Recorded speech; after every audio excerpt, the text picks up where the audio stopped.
Okay, this is going to be a short and reasonably rough review compared to the rest of my videos. I only got given a review code for this a couple of days out from launch, so I haven't been able to spend as much time with it as I normally would with a game. So this is going to be a bit more objective than my normal reviews. I'm still going to tell you what I think about it and who I think it's for, but yeah, I just wanted to make that clear. So Horizon Chase 2 has been out for a while now on the Switch and Steam, but it just got an Xbox and PlayStation release. In case the name wasn't obvious, this is a sequel to the original Horizon Chase and Horizon Chase Turbo, which I covered a couple of years back. This sequel has a number of new tricks up its sleeve, but chief among them is online multiplayer with crossplay, letting you play with all other platforms. New features aside, the format and racing has stayed true to the original, but there are a couple of changes that separate it from the first game. So while it feels very familiar, this isn't simply a copy and paste job with a few extra bells and whistles. I've thoroughly enjoyed what I've played so far, so let me explain why.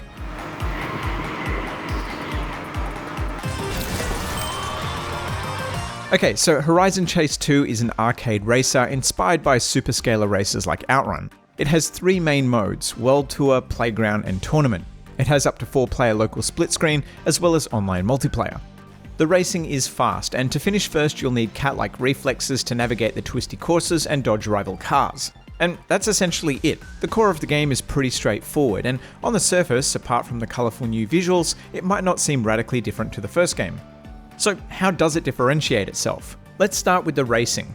While fundamentally the same, there are a few key differences. You still compete against a large group of rivals, and navigating through the pack remains a central focus of each race. Bumping into rival cars still wipes off a ton of speed, but it doesn't feel as punishing this time around, and you can kind of barge your way through using nitro boosts. Unlike the first game, you no longer need to worry about getting fuel pickups. This might be something that Top Racer fans and fans of the original lament, but I think it's a welcome change. It lets you focus on the racing and driving as fast as possible. There are still things to pick up, but you don't need to collect them. Driving is incredibly straightforward. You have a button for go and a button for stop. You get a go faster button too, which is the nitro boost. You only get a limited number of these, and some tracks have nitro pickups.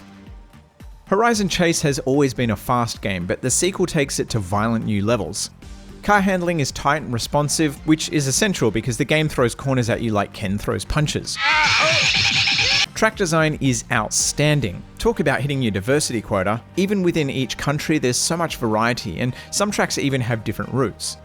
Every location is bursting with colour, and trackside detail is magnitudes more impressive than the original. The Akihabara course in Tokyo with the giant Gundam is a perfect example of this. Most tracks are closed circuits, but there are a handful of point-to-point races too. The wide range in track layout also means that car choice matters. For example, the fat-ass Bisonte, I think that's how you pronounce it, isn't a great choice for the super windy tracks of Italy.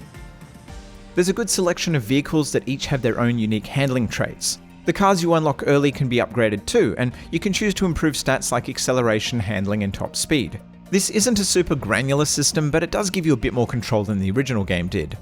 The cars you unlock towards the end of the World Tour come completely maxed out, but they're still balanced with the earlier cars once they've been upgraded. On top of this, every car has customization options too, which need to be unlocked and purchased. These are purely cosmetic, so while sticking a massive wang on your whip might make it look faster, it makes zero difference to performance. New colours and rims are reasonably inexpensive, whereas the fancy body kits require a bit more grinding. You also need to have completed enough races with the car you want to customize to unlock some of the better options, so there's incentive to drive the entire roster.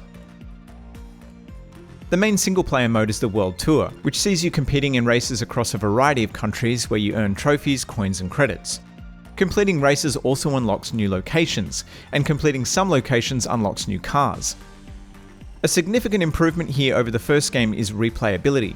In the World Tour, you want to get all the gold trophies and collect all of the blue coins in every event because this unlocks new customization options as well as bonus events.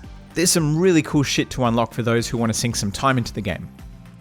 Playground is a returning mode and offers some interesting challenges that reward you with stuff like new colours. Some of these events are pretty fun too. They're typically some kind of modified event, such as needing to use more than 8 nitros to win a race.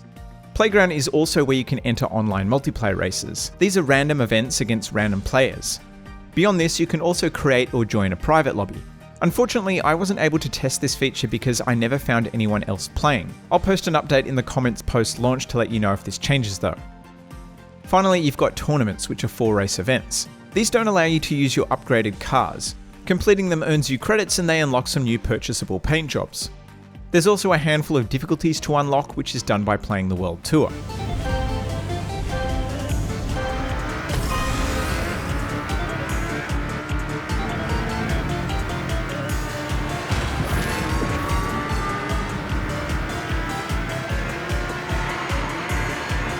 All in all, I really don't have any complaints. I guess if I was going to nitpick, I'd like the car engine noises to be a bit more throaty, and a cockpit or a bonnet cam, like the one in the Center Forever expansion, would have been nice. Otherwise, it's pretty hard to find fault with Horizon Chase 2. It outdoes the original game in every way, improving the core racing experience and adding a bunch of reasons to keep you coming back. The presentation is also a big leap forward for the series that remains true to its roots.